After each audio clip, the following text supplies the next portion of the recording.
नामुद्दुनसल्ली अला रसूलिल करीम अम्मा बाद फ़ाउज़ु बिल्लाहि मिनश शैतानिर रजीम बिस्मिल्लाहिर रहमानिर रहीम अस्सलामु अलैकुम वरहमतुल्लाहि वबरकातुहू। मैं हकीम आसिफ अली राव अल रज़ा की हेल्थ रिकवर की जानिब से आपकी रहनुमाई के लिए हाज़िर हूँ।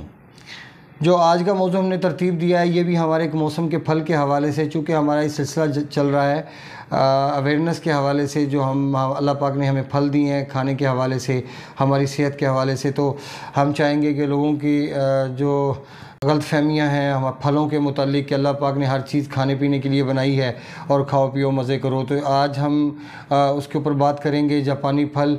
तो जापानी फल के फ़वाइद भी बेशक तमाम फलों की तरह बेइंतहा शानदार हैं और इसके अंदर भी बहुत सारी ऐसी चीज़ें हैं कि जो हमारे लिए बेहतरीन फ़ायदे की हामिल हैं। लेकिन बात यह है कि इसके अंदर जितनी भी चीज़ें हैं वो तो मैं एक्सप्लेन करता हूँ, लेकिन आप ये समझें कि इसका खाना किस इंसान के लिए फ़ायदेमंद और किस इंसान के लिए फ़ायदेमंद नहीं, सबसे अहम बात ये समझने की है। और अगर हम इसके मिजाज का तयन करते हैं, इसके मिजाज को तरतीब, इसका मिजाज क्या बनेगा तिब्बी पॉइंट ऑफ व्यू से, तो इसका मिजाज खुश्क सर्द बनेगा और इसका ताल्लुक़ इंसान के इरादी उज़लात के साथ है, यानी कि वो निज़ाम जो दिल का अपना निज़ाम है और जहाँ पे जिस्म के अंदर एसिडिटी पैदा होने के साथ साथ स्ट्रोक होती है।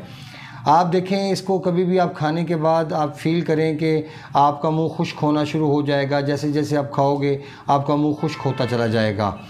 अब इसे खा कौन सकता है और कौन इंसान ऐसा है जो इसको इस्तेमाल नहीं कर सकता, ये सबसे अहम बात है समझने के हवाले से। अब हम बात करते हैं कि इसके अंदर कौन कौन से इंग्रेडिएंट्स मौजूद हैं जो हमें फ़ायदे का नज़र आते हैं, जो ट्रेस आउट करने के बाद साइंसदानों ने जो तज़किए किए, उसके बाद जो इसके अंदर से चीज़ें निकाली तो वो आपके सामने रखते हैं। इसमें जो कैलोरीज़ की मिकदार है वो तकरीबन 100 से अबव है, 110 के राउंड अबाउट है। और उसके बाद अगर हम देखते हैं इसमें फ़ैट है 0.3%, वो ना होने के बराबर, बहुत कम मिकदार के अंदर। कार्बोहाइड्रेट्स, फाइबर इसके अंदर मौजूद है और इसके अलावा vitamin B6, vitamin E, vitamin दूसरे कुछ विटामिन भी इसमें शामिल हैं। लेकिन ये तमाम चीज़ें, ये इस बात की दलालत, इसमें पोटाशियम भी मौजूद है, लेकिन ये सारी चीज़ें इस बात की दलालत नहीं करती कि सब इंसानों के लिए ये फ़ायदेमंद है। जैसे मिसाल देते हैं कि कौन इंसान है जो इसको इस्तेमाल कर सकता है, फिर हम बताते हैं कि कौन इंसान इसको इस्तेमाल नहीं कर सकता।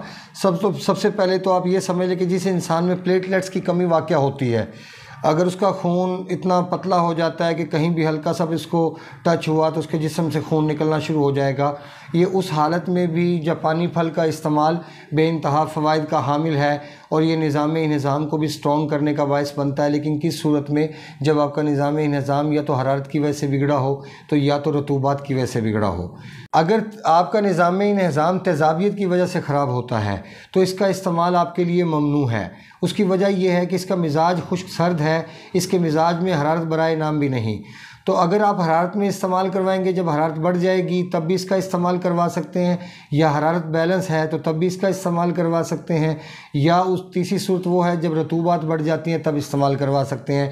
जैसे मिसाल के तौर पे अगर शुगर टाइप 1 का मरीज़ है, अगर शुगर टाइप 1 के मरीज़ को आप इसका इस्तेमाल करवाते हैं तो उससे आपको फ़ायदे क्या मिलेंगे कि जब जिस्म से रतूबात निचड़ना शुरू हो जाती हैं, क्योंकि जैसे जैसे जिस्म के अंदर, खून के अंदर मिठास की शिद्दत बढ़ती चली जाती है तो इंसान के खून का पानी, चूँकि इंसान का जो ब्लड है इसमें 80% हिस्सा पानी पे मुश्तमिल है, तो वो खून का पानी इंसान का निकलना शुरू हो जाता है।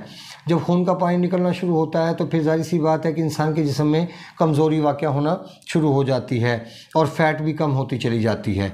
तो ऐसी सूरत में जापानी फल का इस्तेमाल इंतहाई फ़वाइद का हामिल है, क्योंकि ऐसी सूरत में वो रतूबात को बहाल करने में भी हेल्प करेगा और दूसरी बात ये कि वो जिस्म के अंदर से जो पानी निकल रहा है खून का, उसको रोकने में भी हेल्प करेगा और पेशाब को पैदा करने में हेल्प करेगा, जिससे क्या होगा कि जिससे आपकी तवानाई बहाल होना शुरू हो जाएगी और आपके जिस्म की वीकनेस बदस्तूर ख़त्म होती चली जाएगी। लेकिन अगर आपके जिस्म में एसिडिटी मौजूद है और रतूबात नहीं है और आप नफक शिकम या आप तबखीर के पेशेंट हैं या आप इसके अलावा बवासीर के पेशेंट हैं या इसके अलावा आपके पेट में गंदी रिया मौजूद हैं या आपके हवा में स्मेल मौजूद है या आपके मुंह से स्मेल आती है, इन तमाम कैफियत के अंदर जापानी फल का इस्तेमाल ममनू होगा। उसकी वजह कि ये इंसान के मस्कुलर सिस्टम के ऊपर दबाव बढ़ाने में अहम किरदार अदा करता है, क्योंकि इसके खाने के बाद इंसान का मुंह इंतहाई खुश्क हो जाता है। तो ये इस बात की दलालत करता है कि इसके अंदर खुश्की बेइंतहा मौजूद है और इसके अंदर हरारत बिल्कुल नहीं है, क्योंकि अगर हरारत होगी तो इंसान का मुंह खुश्क नहीं होगा, लेकिन अगर खुश्की होगी तो उसका मुंह खुश्क लाजिमी होगा।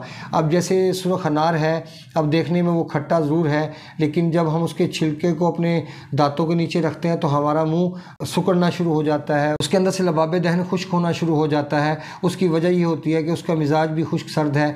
जो भी चीज़ खुश्क सर्द होगी वो आपके जिस्म के अंदर खुश्की को बढ़ाने की सलाहियत रखेगी, ना कि वो आपके जिगर को एक्टिव करने का सबब बनेगी। हाँ, चाहे वो हेपेटाइटिस सी का पेशेंट है, चाहे वो हेपेटाइटिस बी का पेशेंट है, ऐसे किसी इंसान को ऐसी चीज़ का इस्तेमाल नहीं करना चाहिए, क्योंकि ये चीज़ खून को गाढ़ा करने का सबब बनती है और दिल के ऊपर दबाव को बढ़ाने का सबब बनती है। हाँ, अगर किसी इंसान के हाथ पांव ठंडे रहते हों तो वो भी जापानी फल का इस्तेमाल ज़रूर कर सकता है, क्योंकि अल्लाह रब्बुल इज़्ज़त के बनाई हुई कोई भी चीज़ बेकार नहीं। अल्लाह पाक फरमाते हैं फ़बिइला रब्बिकुमा तुकज़्ज़िबान, और तुम अपने रब की कौन कौन सी नेमतों को झुठलाओगे। बेशक अल्लाह पाक की बनाई तमाम चीज़ें बेहतरीन और उम्दा हैं, लेकिन इंसान इन सब चीज़ों को समझने से कासिर है। बस उसका मकसद सिर्फ ये होता है कि ये मौसमी फल है, इसको खाना मकसूद है। हालांकि इसके बाद जगह नुकसानात सामने आते हैं। अगर किसी जगह पे इंसान के जिस्म में पहले से तजाबियत मौजूद है तो खट्टी डकारों में इजाफा हो जाएगा, भुस डकारों में इजाफा हो जाएगा, हाथ पाँव की जलन में इजाफा हो जाएगा, गैस में इजाफा हो जाएगा। तो ये सब इसके नुकसानात में शामिल है, क्योंकि जब भी आप किसी चीज़ को बग़ैर मकसद के, बग़ैर सोचे समझे इस्तेमाल करेंगे तो उसके फ़वाइद की बजाय आपको उसके नुकसानात का मिलना यकीनी होगा।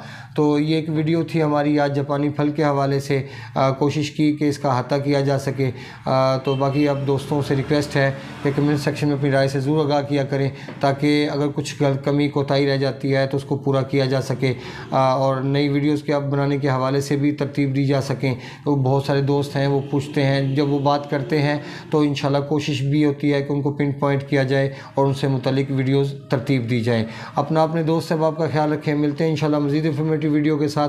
हमारे चैनल को सब्सक्राइब कीजिएगा, बेल आइकन को प्रेस कीजिएगा। वमा अलैना इल्लल बलागुल मुबीन। अस्सलामु अलैकुम वरहमतुल्लाहि वबरकातुहू।